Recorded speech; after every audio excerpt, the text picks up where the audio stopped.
بسم الله الرحمن الرحيم الحمد لله حمدا كثيرا طيبا مباركا فيه والصلاة والسلام على رسول الله وعلى آله وصحبه ومن والاه. Salam alaikum wa rahmatullahi wa barakatuhu. Dieu dit dans le Saint-Coran: Yawma la yanfa'u malun wa la banoun illa man ata Allah bi qalbin salim. Le jour où nos biens et nos proches ne nous seront d'aucune utilité, sauf si on retourne vers Dieu avec un cœur pur et saint. Il est clair et net que Dieu a créé l'être humain pour qu'il vive de manière éternelle. La mort n'est pas une fin en soi.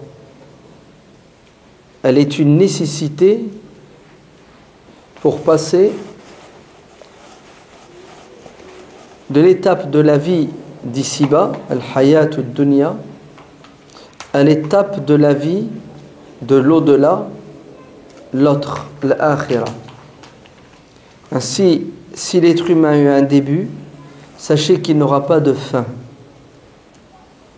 Du moins, pour être plus précis. Le croyant, soumis à Dieu comme il se doit, a eu un début, il n'aura pas de fin. Le rebelle, impie, a eu un début, et pour certains savants musulmans, après qu'il ait purgé sa peine en enfer, parce qu'il a été sur terre dans la désobéissance et le mal en permanence, il disparaîtra et deviendra poussière. La mort, comme dit le grand calife pieux bien guidé Omar ibn Abdelaziz, est un pont qui nous permet de passer d'un côté de la rive à l'autre côté. Ce n'est pas une fin en soi. La preuve, l'âme ne meurt pas. Le corps se transforme, devient de la poussière et il reste le code génétique. Et le jour de la résurrection, l'être humain sera recomposé comme il a été créé la première fois, il sera créé une seconde fois, toujours en gardant ce code génétique. L'âme rejoindra à nouveau le corps pour être jugée et en aller ensuite au paradis de manière éternelle ou en enfer de manière momentanée pour purger sa peine. C'est notre croyance, n'est-ce pas? C'est notre aqida, c'est notre credo. À nous, croyants, déistes, soumis, musulmans. Ainsi, la rencontre avec Dieu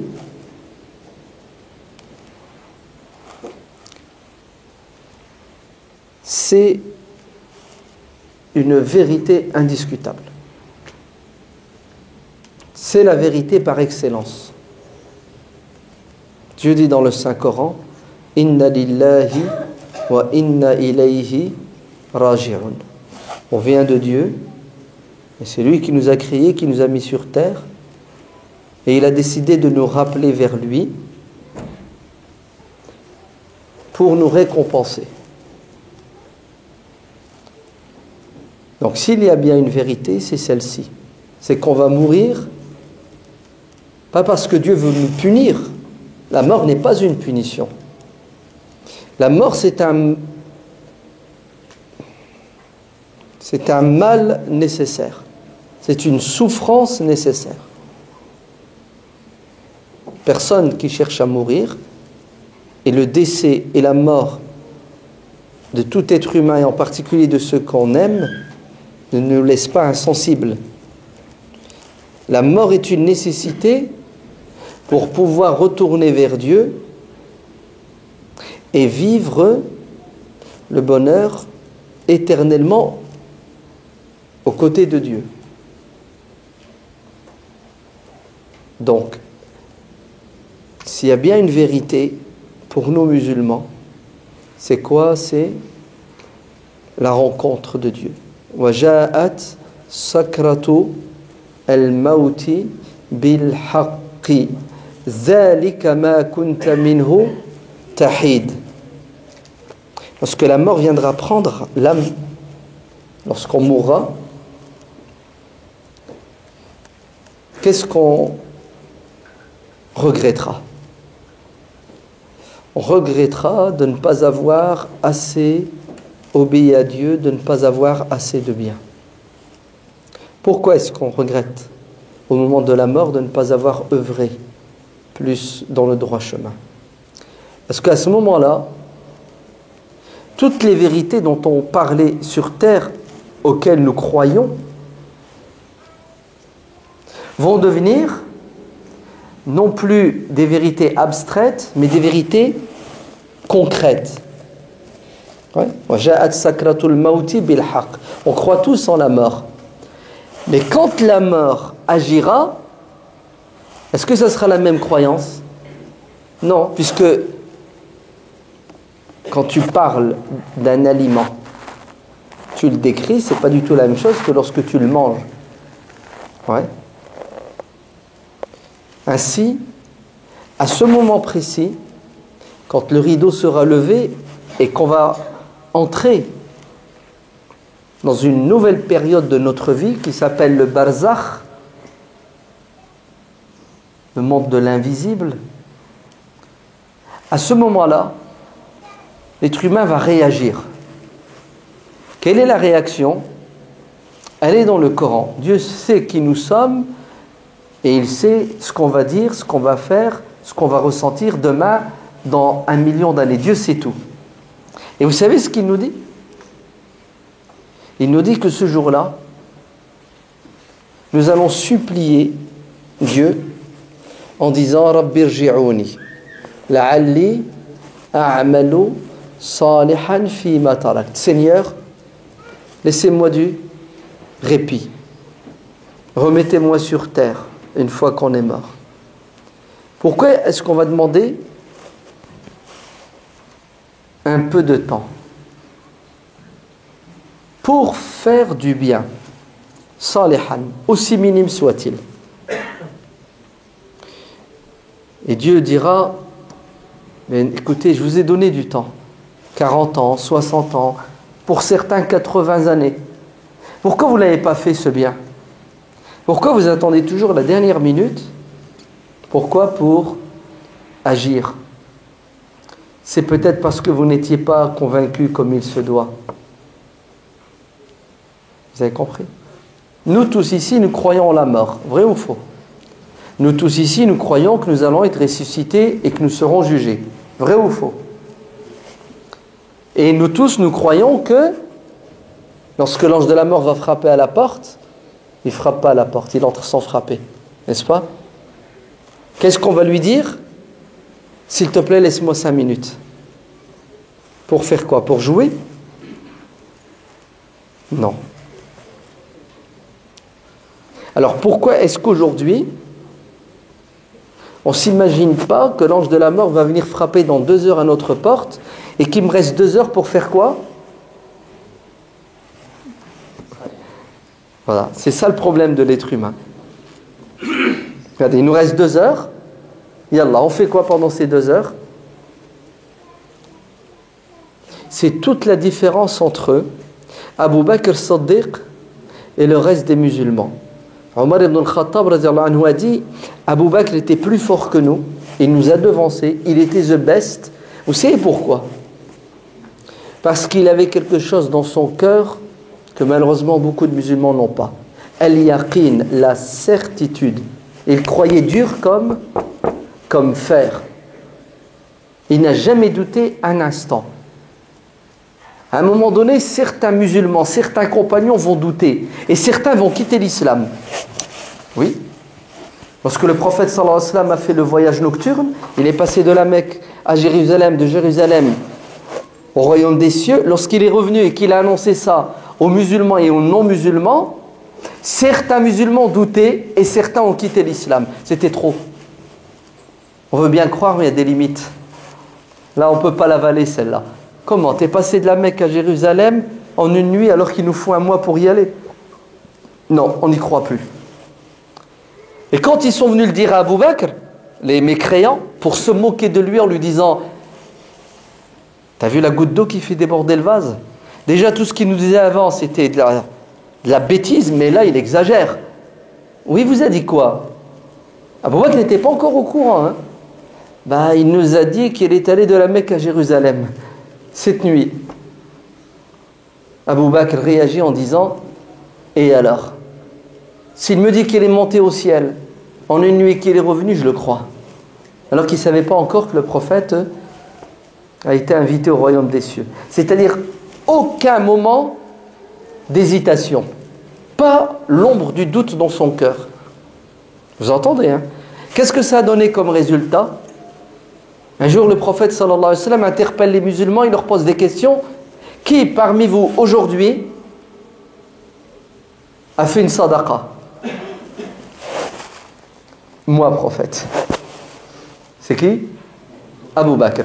Qui parmi vous aujourd'hui a fait la prière sur un mort?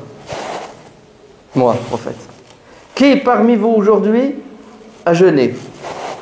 Moi, prophète. À chaque fois que le prophète demande, qui c'est qui lève la main? Abu Bakr. Résultat, celui qui arrivera à faire toutes ces belles choses en une journée, les 8 portes du paradis lui seront ouvertes. Et Omar dira, j'ai toujours essayé de faire la compétition avec Abu Bakr, allez, faire mieux que lui, le devancer. Dans quoi? Dans le khair, dans le bien. Il a toujours eu le dernier mot. C'est pour cela Dieu nous dit dans le Coran, quand il nous parle de l'au-delà et du bien, c'est ce qu'il nous dit, sari'u, fastabiqu. Allez, dépêchez-vous, faites vite. Fafirru ilallah. Allez, faites le bien vite, sans modération, le maximum. Quand il nous parle de la dunya, du matériel, c'est ce qu'il nous dit. Fantashiru fil ard. Ouais.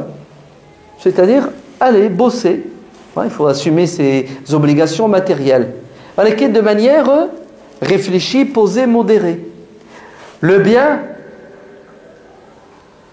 courez. Avant qu'il ne soit trop tard. Parce qu'il viendra un jour où vous allez vouloir courir pour faire le bien et vous ne pourrez pas.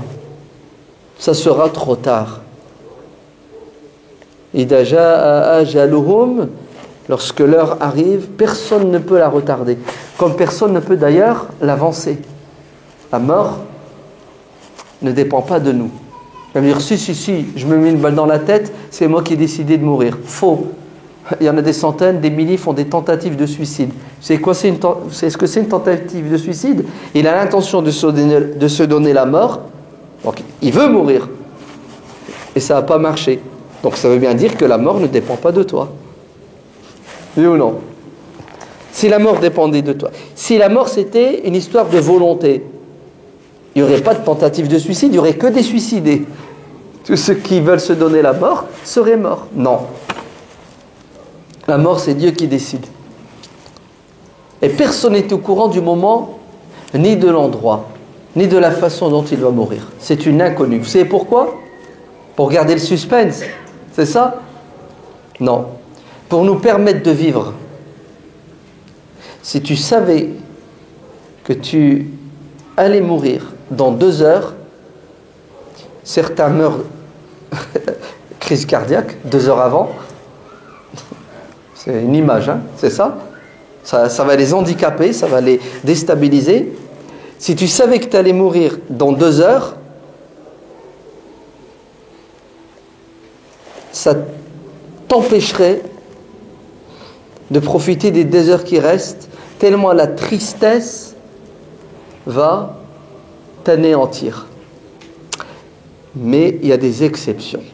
Vous savez, c'est quoi ces exceptions? ceux qui savent que la mort n'est pas une punition ni une fin en soi. S'ils savent qu'ils vont mourir dans 2 heures, vous savez ce qu'ils font? Et ils se préparent. Parce qu'ils savent ce qui les attend. Voire même, écoutez bien, certains sont heureux. Oui. Voire même certains attendent la mort avec impatience. Pardon. Certains même courent et cherchent la mort.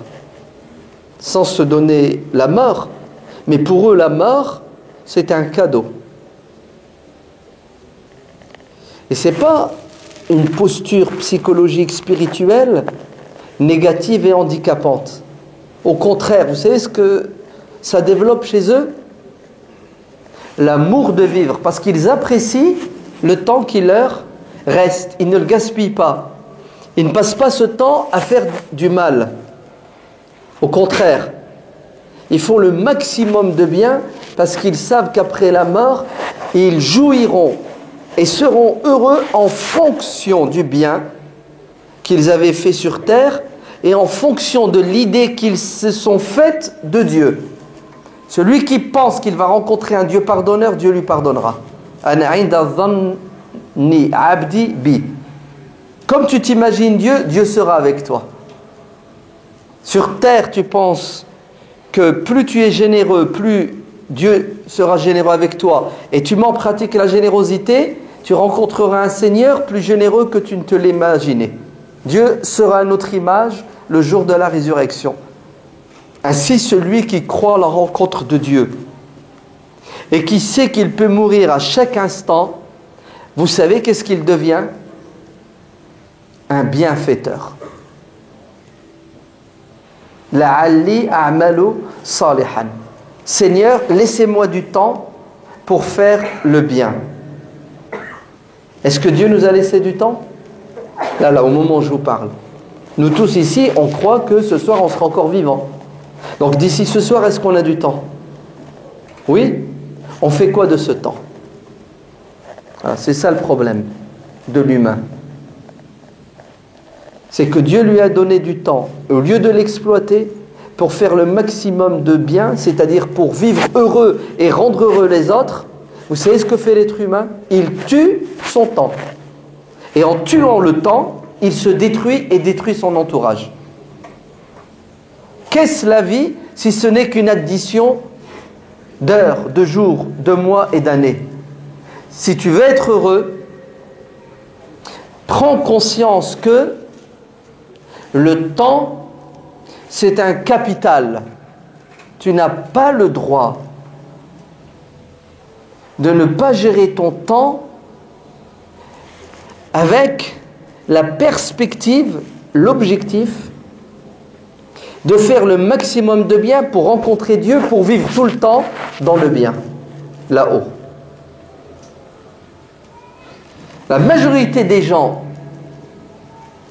qui vont regretter de rencontrer Dieu, ce sont ceux qui n'ont pas su profiter du temps pour faire le bien.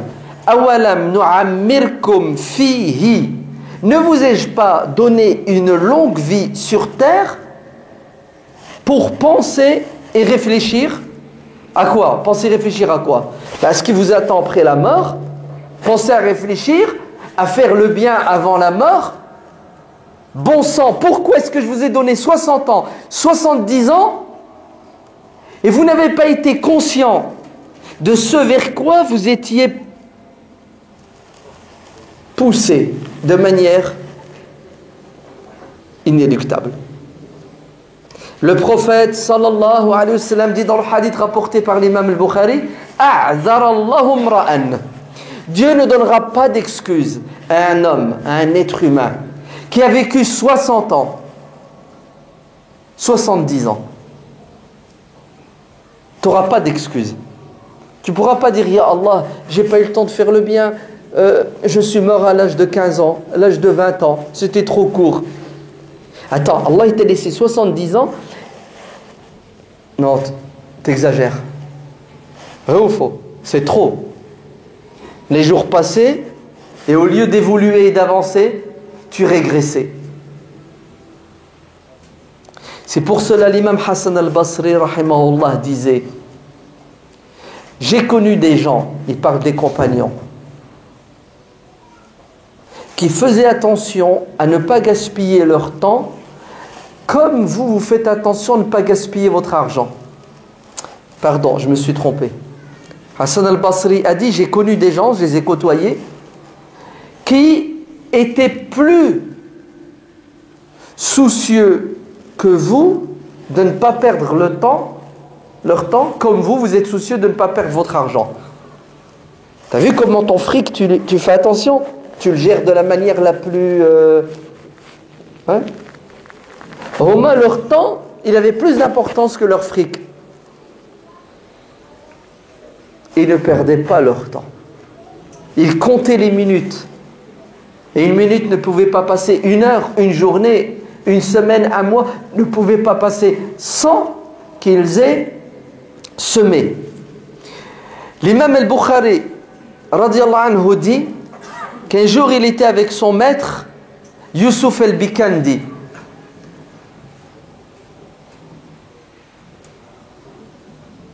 Non, pardon, je me trompe, je reviens en arrière.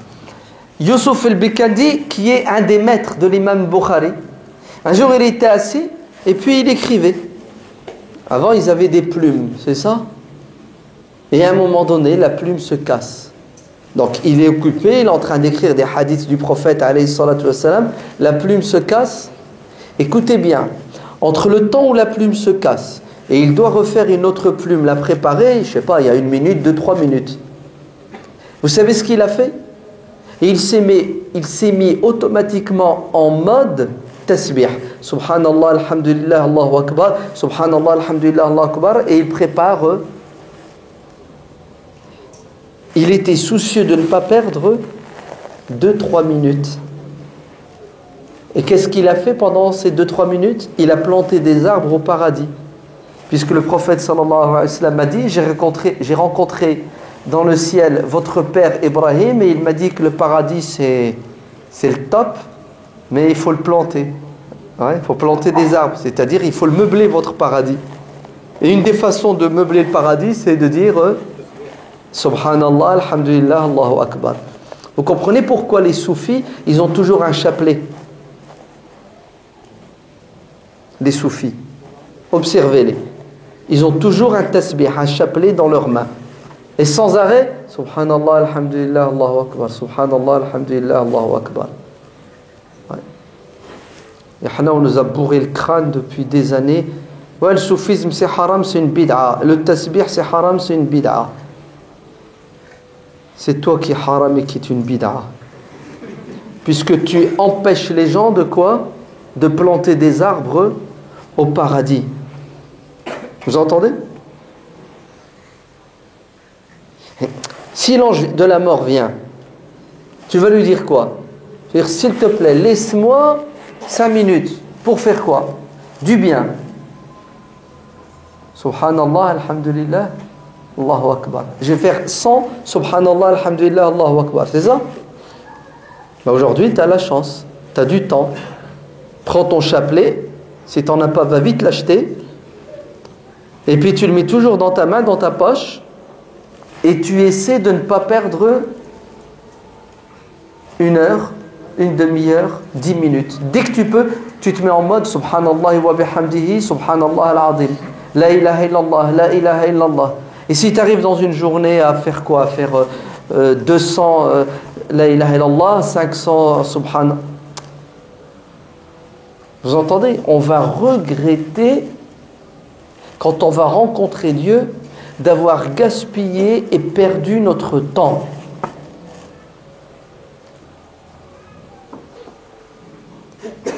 Hassan ibn Sinan, rahimahullah, vous savez ce qu'il a dit?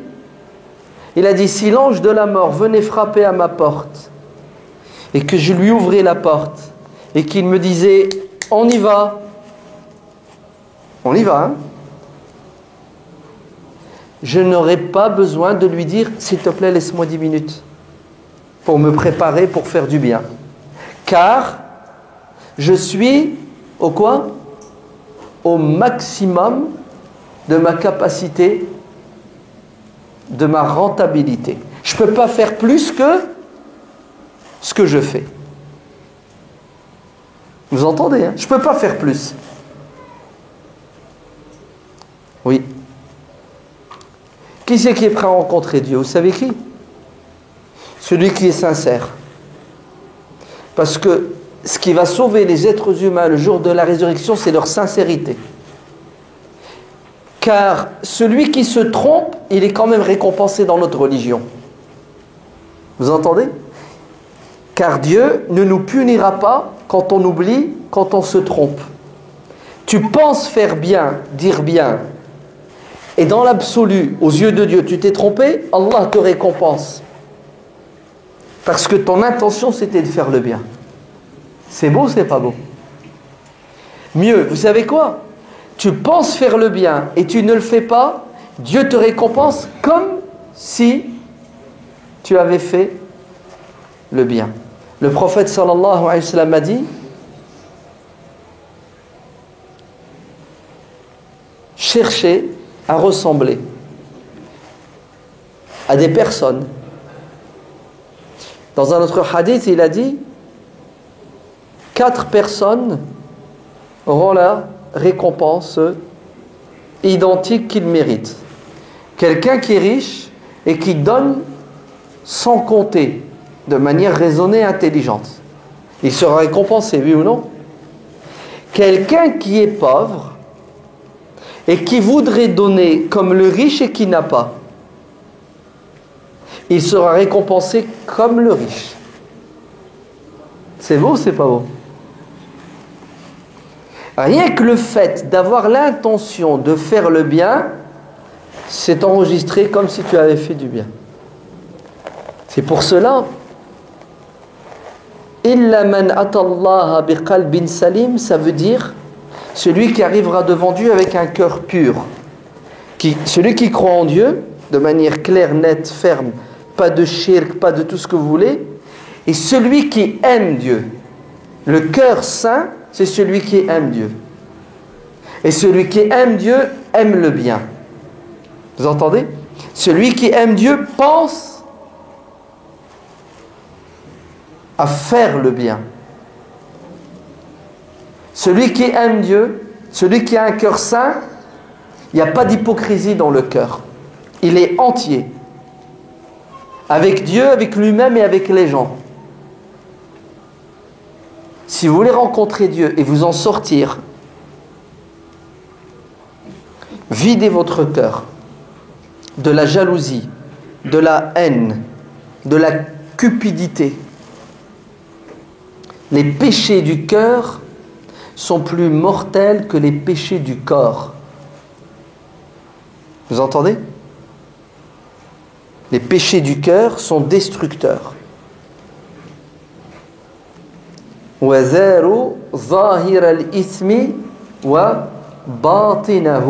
Délaissez les péchés du corps et les péchés du cœur. C'est-à-dire, prenez soin de votre cœur et de votre corps. Et un conseil, ne mettez pas la charrue avant les bœufs. Vous prenez soin de votre corps et vous délaissez votre cœur.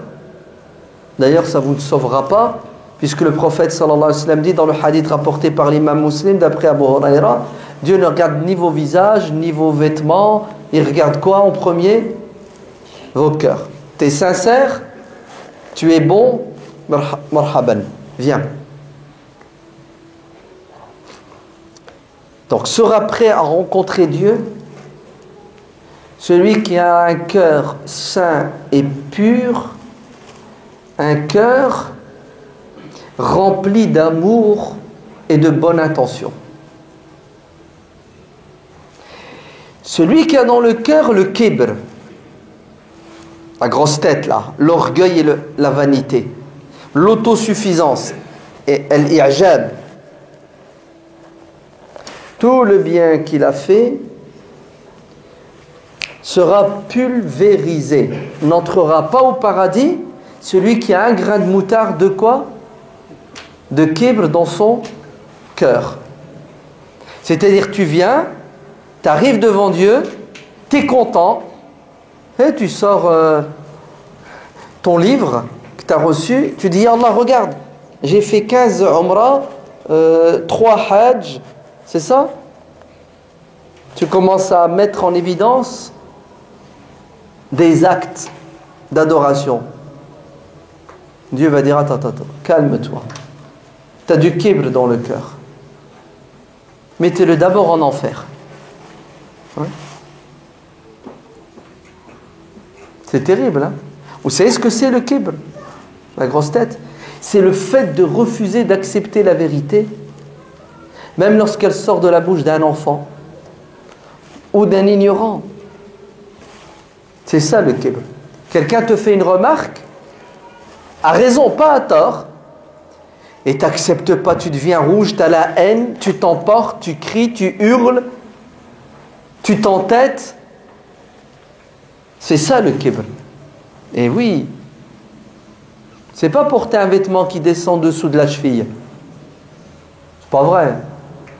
Ça c'était avant chez certains Arabes. La manière de crâner, c'était de porter des vêtements longs qui traînent. Mais aujourd'hui, c'est pas ça. Hein. Aujourd'hui, le kibr, c'est tu rentres chez toi, ta femme, elle te fait une remarque, tu l'acceptes pas. Pourquoi? Parce que, attends, je vais quand même pas perdre la face devant ma meuf. Ça va pas, non. J'ai toujours le dernier mot et j'ai toujours raison. Ana rabbukumul a'la. C'est moi, Dieu, le Seigneur, qui sait tout. Oh là là.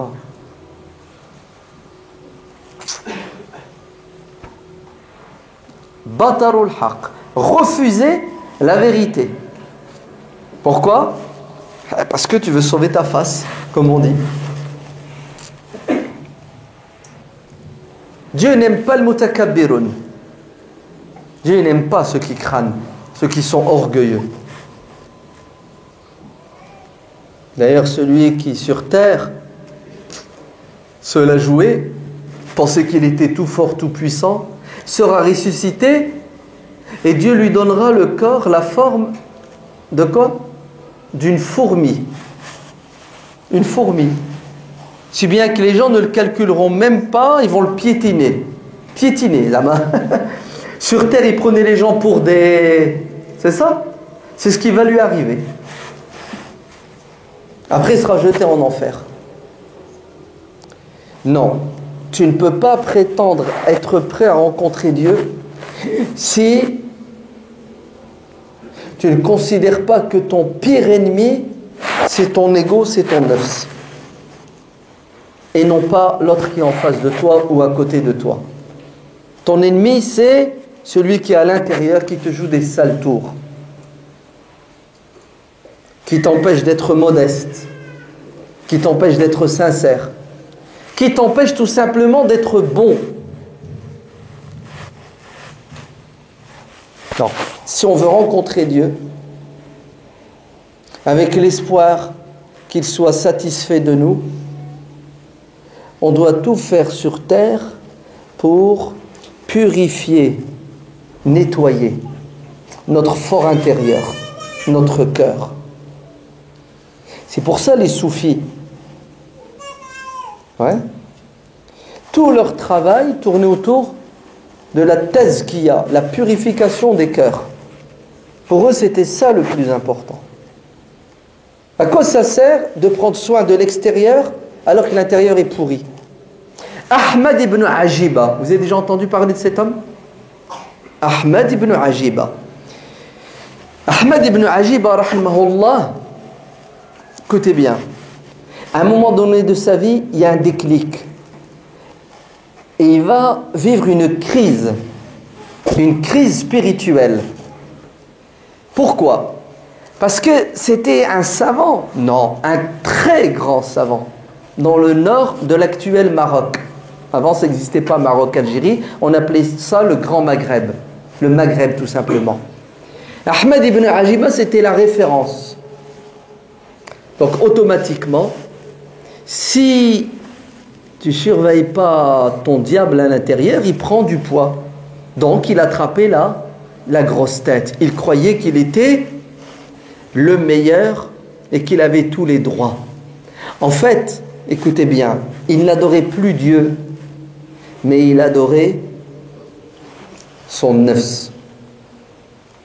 Aujourd'hui, le problème des musulmans de France, ce n'est pas l'adoration des idoles, des statues.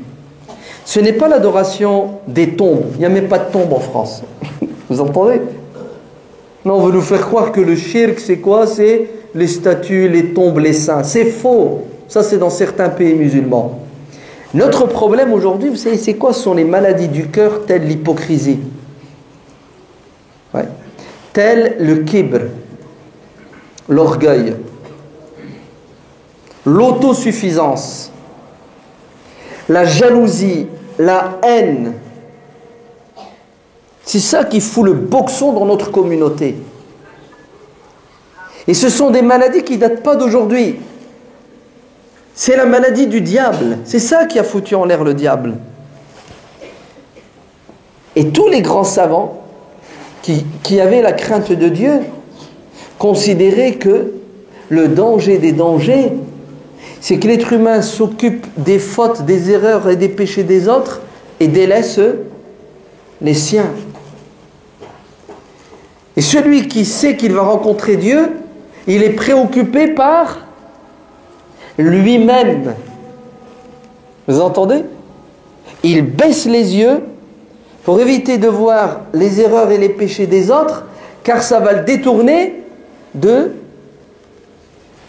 lui-même. Ibn Ajiba, à un moment donné, il a eu un déclic, il a dit, c'est du cinéma tout ce que je suis en train de faire. Il prie, il jeûne, attention, hein. Il est savant, Coran, tout ce que vous voulez. C'est du pipeau, c'est du cinéma. Tout ce que je fais pour que les gens disent, je suis. Il cherchait là la gloriole, ouais, les applaudissements. Il y a eu la crise de sa vie. Il a tout arrêté. Il a tout arrêté. Il a dit, je trompe les gens, mais je ne peux pas tromper Dieu. Ça va durer combien de temps l'arnaque? Au moment de la mort, je vais me mordre les doigts. Il a tout abandonné et il est parti à la recherche de qui? D'un vrai cheikh, d'un vrai maître spirituel. Et quand il l'a trouvé, il a dit, je veux être ton élève. Ah, toi Ibn Ajiba, le grand Ahmed Ibn Ajiba, il se transforme en... Il retourne à la primaire, à la crèche. C'est même pas la maternelle, à la crèche. Le cheikh lui a dit, ok, il n'y a pas de souci, mais bon, c'est pas gratuit. Il lui a dit, tu veux quoi? Ah, je veux que tu t'engages et que tu promettes que tu vas accepter mes soins. D'accord? Tu signes une décharge. Je vais t'opérer, mais il faut que tu acceptes les conséquences de l'opération. Hein, à l'hôpital. C'est ce qui se passe. Il a dit, je signe. Je signe. Moi, ce que je veux, c'est changer de cœur. Mon cœur, il est pourri et malade. S'il te plaît, si tu peux me faire une greffe cardiaque, signe. Je m'engage à t'écouter, à te suivre et à t'obéir. Une fois qu'il a signé, vous savez ce qu'il lui a dit? Très bien. Ça va commencer comme ça. Tu vas sortir d'ici, tu vas aller là-bas, au centre-ville, tu verras, il y a un SDF. Ouais. Il dort sur des cartons. Ouais. Il est vêtu de haillons. C'est des vêtements tout troués, tout sales. Tu vas chez lui, tu retires tes vêtements de savant, etc. Tu lui donnes et tu prends ses vêtements. Et tu reviens. Il m'a dit non, c'est... Oh, t'as dit que t'allais obéir. Waouh, punaise. Et ma réputation? Est-ce que les gens vont dire? Non, c'est pas possible, je vais pas faire ça. C'est dur. Ah, il faut savoir avaler la pilule. Il l'a fait, hein. Il raconte, ce que je vous dis, c'est lui qui raconte. La souffrance. La souffrance. Vous savez ce qu'il lui a fait? Il lui a dit, tous les vendredis, tu vas te mettre à la sortie de la mosquée et quand les gens sortent, tu tends la main et tu leur dis sadaqa. Oh non, pas ça, pitié. La honte. Vous savez, avant, il avait la réputation d'être le plus grand savant. Maintenant, il a la réputation d'être un fou. Ibn Ajiba est devenu fou. Vous savez comment il est habillé? Vous avez vu ce qu'il fait? En fait, qu'est-ce que voulait son cheikh? Il voulait tuer en lui l'orgueil, le kibr. Et pendant des années, il va rester avec ce maître qui va le préparer. Et vous savez qu'est-ce qu'il va devenir, Ibn Ajiba? Il va devenir Ahmad ibn Ajiba, celui qui a fait la meilleure explication des proverbes de sagesse spirituelle de Ibn Ata'illah al-Sakandari. Ibn Ata'illah al-Sakandari, qui était un maître soufi, il nous a laissé une littérature qui s'appelle les proverbes, al-Hikam al-Ata'iyya, du sucre, du concentré, qui ont nécessité des explications. Et pendant des siècles, des dizaines de savants vont les expliquer. La meilleure explication, c'est Iqazul Himam fi Sharh al-Hikam de Ahmad ibn Ajiba. Un plaisir. C'est un plaisir que de lire ce livre et de s'en imprégner. C'est du soufisme en profondeur qui va et qui rentre dans les cœurs des croyants et qui met le doigt sur les maladies qui font mal dans le cœur, qui tuent les gens. Et subhanallah, quelques siècles avant, le grand Abu Hamid, Muhammad ibn Muhammad al-Tusi al-Ghazali, va vivre la même chose. Lui va carrément faire une dépression. Et il va se retirer pendant des années à Jérusalem. Pourquoi? Pour se remettre en question, pour purifier son cœur. Et après des années, il va revenir. Et ce n'est plus la même personne et il va nous laisser un livre que je vous recommande. Il est trop beau ce livre. D'ailleurs, celui qui ne l'a pas, il lui manque. Ihya'u Ulumuddin, la revivification des sciences de la religion. Et n'écoutez pas ceux qui vous diront A'udhu billah, c'est un livre soufi, il y a des hadiths faux et da'if dedans. C'est un livre soufi. Oui, effectivement, c'est le vrai soufisme. Oui, il y a des hadiths faibles, des hadiths faux, et alors on les enlève et on garde le reste qui est bon. Ah, sinon, vous jetez tous les livres de hadith. Dans tous les livres de hadith, vous avez des hadiths qui sont faux et qui sont faibles. On ne va quand même pas les mettre à la poubelle, non? Et là, tu lis un livre, tu écoutes un cheikh qui te dit viens ici. Tu veux rencontrer Dieu? Occupe-toi de ton cœur. Attention, ne te fais pas avoir par les apparences extérieures. Ta barbe, Dieu n'en a que ciré. Ton vêtement non plus. Ah oui, à quoi ça sert que tu sois propre de l'extérieur et t'es sale de l'intérieur? Vous avez mis la charrue avant les bœufs. On sera prêt à rencontrer Dieu le jour où on se réveille le matin avec le plaisir et l'envie de vivre heureux. Parce que quand tu te réveilles le matin vivant, si tu te réveilles, c'est que tu es vivant. Non. Quand tu te réveilles le matin, tu dois être heureux. Tu sais pourquoi? Parce que Dieu t'a donné une chance, du répit. C'est ça? Donc il t'aime bien ou il t'aime pas? C'est ce qu'il t'a dit. Il t'a dit, écoute mon serviteur, je te laisse encore 12 heures. Vas-y, tfaddal. C'est pas, s'il te plaît, l'ange de la mort, laisse-moi 5 minutes, je vais faire du bien. Non, Dieu te dit, je te laisse 12 heures. La preuve, vous dites quoi quand vous réveillez les matins? Quelle est la première des choses que vous dites? Alhamdulillah. Allah dit, c'est ce que ça veut dire. C'est-à-dire, merci Allah, tu m'as encore donné une chance. T'es mort, pendant que tu dors, t'es mort. Hein. C'est ce que ça veut dire, t'es mort. Ouais, tu n'agis pas. C'est le mort qui bosse pas, qui travaille pas, qui fait pas le bien. Il est mort. Donc, t'étais mort, mode pause. Ouais. Tu te réveilles avec la santé physique, intellectuelle. Tu as les moyens. Tu dois dire Alhamdulillah, j'ai encore une chance aujourd'hui de gagner le gros lot. C'est ça? Tu vas gagner. Tu peux faire ce jour-là quelque chose qui va te sauver toute ta vie. Vrai ou faux?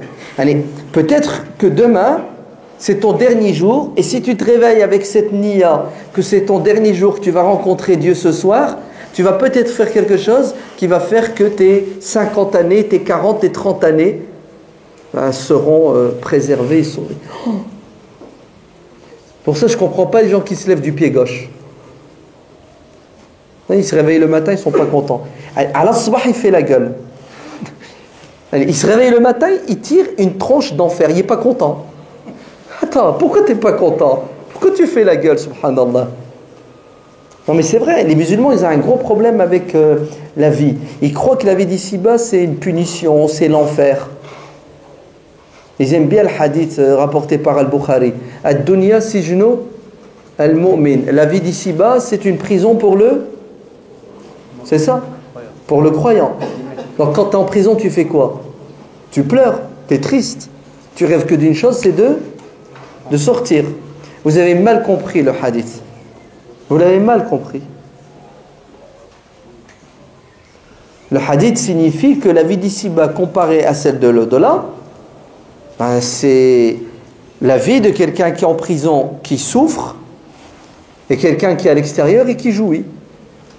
Ça veut dire que l'au-delà est meilleur que la vie d'ici-bas.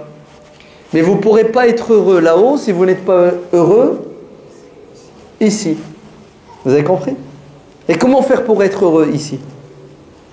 Comment faire pour être heureux sur terre? Vous savez comment faire? Vous vous réveillez le matin en disant Alhamdulillah, Allah il m'a encore donné une super chance pour faire le bien.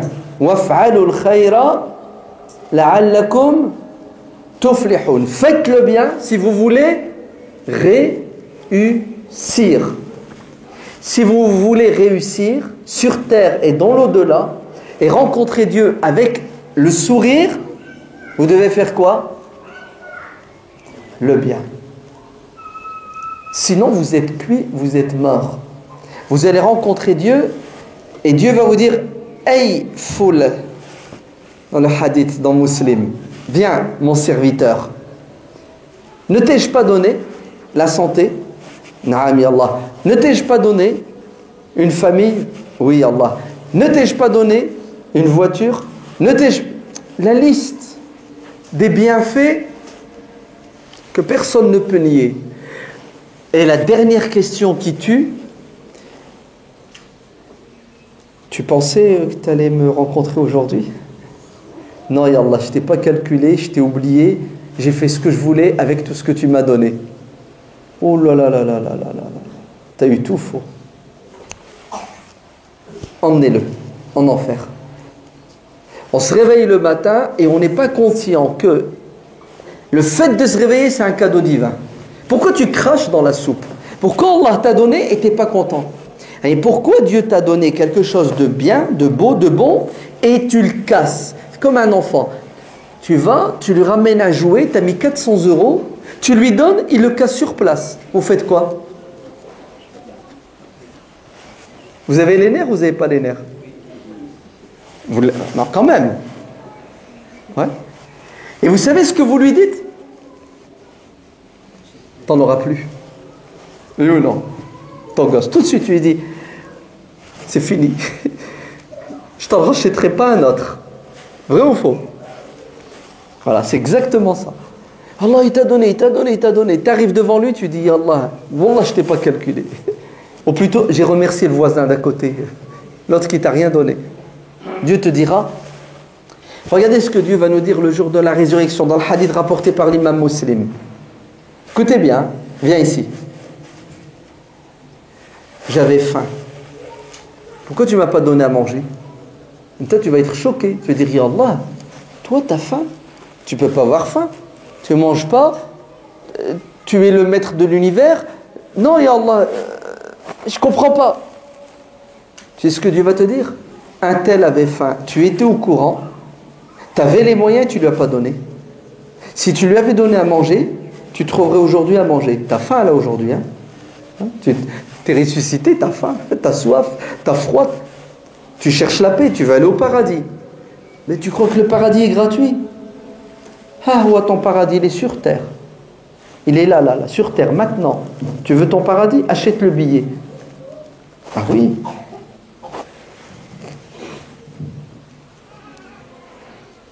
Vous savez où ils se vendent les billets du paradis? Non? Vous savez pas? Au Secours islamique. À Saint-Denis, boulevard Ornano, ou à Massy. C'est écrit Secours islamique. Tu rentres, tu dis je veux une place au paradis. Il va dire laquelle tu veux.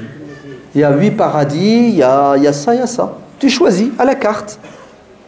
Et tu lui dis je veux une place à côté du prophète Mohammed sallallahu alayhi wa sallam.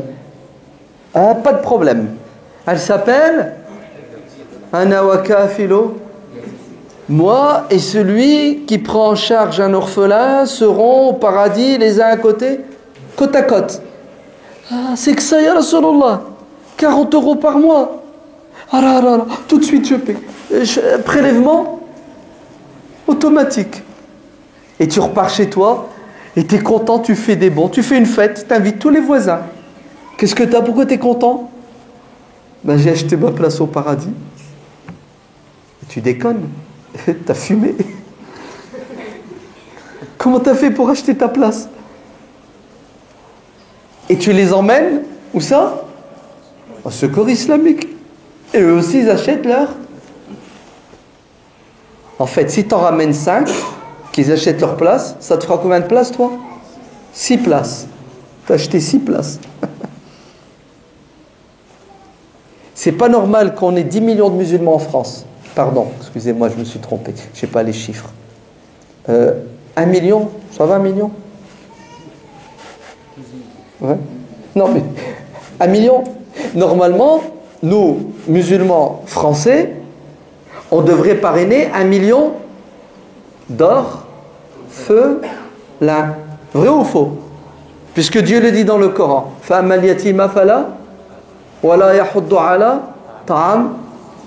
Vous avez vu tous les versets qui parlent de l'orphelin, l'orphelin, l'orphelin? Oui ou non? Le hadith que je viens de citer.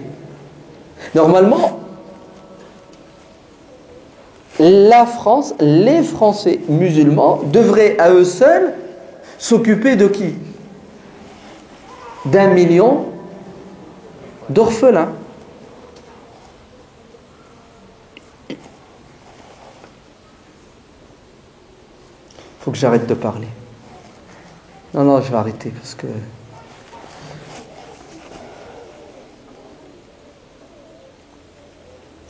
C'est ça qui est bizarre chez les musulmans. Je sais pas, il faut des psys pour analyser ce qui se passe dans la tête des musulmans et leur comportement. Attendez. Tout le monde veut aller au paradis. Tout le monde dit j'aime Dieu, j'aime le prophète. Quand tu dis une place sûre et certaine garantie aux côtés du prophète, c'est 40 €, il y a un blocage. On n'ose pas faire le pas. On ne veut pas acheter la place. Alors que Dieu dit, le jour où on va mourir, on va dire à l'ange, s'il te plaît, arham babak, pitié, laisse-moi aller à Massy. Qu'est-ce que tu vas aller faire à Massy? Un prélèvement.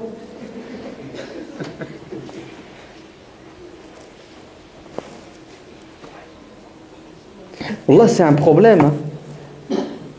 On dit qu'on veut rencontrer Dieu. Ouais? Non? Voilà, dès qu'il s'agit de mettre la main à la pâte pour que la rencontre de Dieu se passe bien, il y a un problème. J'avais faim, tu ne m'as pas donné à manger. J'avais soif, tu ne m'as pas donné à boire. J'étais malade, tu ne m'as pas donné les médicaments. J'avais froid, tu ne m'as pas donné les vêtements. Si tu avais donné à manger, si tu avais donné à boire, si tu avais soigné, si tu avais fait, tu trouverais aujourd'hui la récompense. Prenez-le, mettez-le. Il fait peur ce hadith ou il ne fait pas peur? Il fait peur, hein? Juste une parenthèse. Hein. Heureusement qu'il ne faut pas prendre à la lettre tous les versets du Coran et tous les hadiths. Vous êtes d'accord, hein? Si vous prenez à la lettre ce hadith, Dieu dit j'avais faim, c'est-à-dire que Dieu a faim. Oui, oui, Dieu a faim, mais il a faim d'une faim qui ne ressemble pas à notre faim. Seul Dieu sait c'est quoi cette faim-là. A'oudou billah. J'ai soif. Oui, oui, oui. Dieu a dit qu'il a soif, donc il a soif. Il a soif d'une soif particulière qui est propre à sa grandeur. Oh, mon Dieu, le littéralisme, une catastrophe. Dieu était malade. Dieu n'est pas habillé. Mais c'est une image, vous avez compris? C'est un scénario pour qu'on réagisse. C'est clair, oui ou non?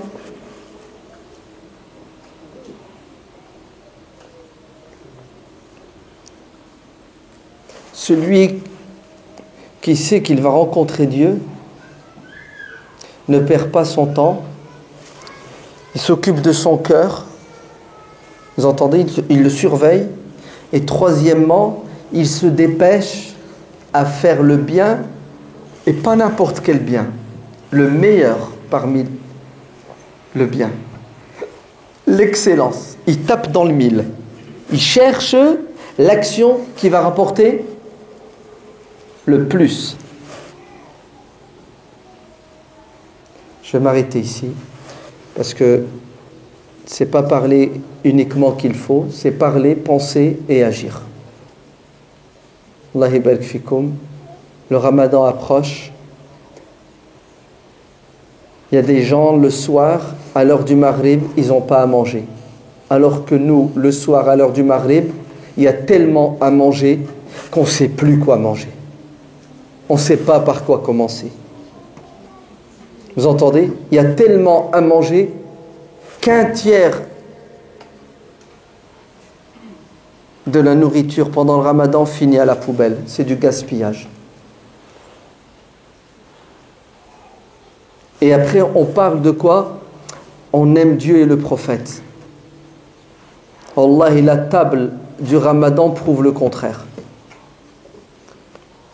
Le Ramadan approche et vous allez voir à 1h du matin, les musulmans vont sortir de la mosquée, foutre le boxon dans la rue et déranger les voisins. Et moi j'aime Dieu, j'aime le prophète, j'ai prié la nuit, j'ai fait tarawih. Et vous allez voir comment les voisins vont maudire l'islam, les musulmans et le Ramadan.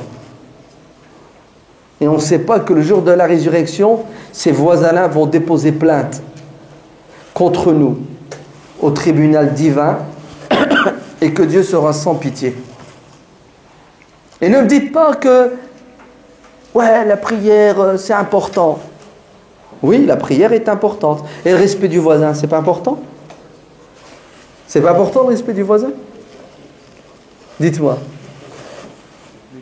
Non, c'est pas vrai. C'est pas important pour les musulmans le respect du voisin. La preuve, tu es prêt le Jumu'ah, le vendredi, à venir, tu trouves pas de place et tu te gares devant la porte de garage pour ne pas rater Al-Jumu'ah. Donc qui c'est qui est le plus important? La prière ou le voisin? Non, dans la tête des musulmans, c'est la prière. Ouais. Allez, je vais rater le Jumu'ah. Ben, ils préfèrent commettre une injustice envers le voisin que de rater Al-Jumu'ah. Vous avez compris le problème? Il va se retrouver devant Dieu avec deux péchés. Il a désobéi à Dieu, il a fait du mal au voisin. Alors que s'il rate le Jumu'ah, il va se retrouver devant Dieu avec un péché. Il n'a pas fait le Jumu'ah. Oui ou non? Un péché. Tu es venu, tu cherches à stationner, tu ne trouves pas, tu t'éloignes, tu stationnes à 2 km, tu viens à pied, la prière est terminée, tu as fait un péché? Mais non, tu n'as pas fait de péché. Vous avez compris le problème où il est chez les musulmans? Ils croient que rencontrer Dieu en ayant commis des injustices envers les créatures de Dieu, c'est pas trop grave, c'est pas méchant. Ouais, j'ai fait la prière, c'est bon. Rencontrer Dieu, avec tout sauf des injustices. Parce que le jour de la résurrection, يَوْمَ نَضَعُ الْمَوَازِنَ الْقِسْطِ فَلَا تُظْلَمُ نَفْسٌ شَيْئًا وَإِنْ كَانَ مِثْقَلُ. C'est incroyable comment le Coran insiste sur la balance, la pesée, et va dans l'infiniment petit. Ce que certains considèrent comme « Oh, c'est pas grave, c'est rien, j'ai pas fait de mal ». Aux yeux de Dieu, la balance, c'est pas une balance électronique, c'est même les mauvaises pensées, dans certains cas de figure, seront pesées. La haine, c'est pas physique, elle aura un poids. La jalousie, elle aura un poids. Donc Allah yabarak fikoum, on se bat Inch'Allah, pourquoi? Pour rencontrer Dieu avec un cœur pur, sans injustice.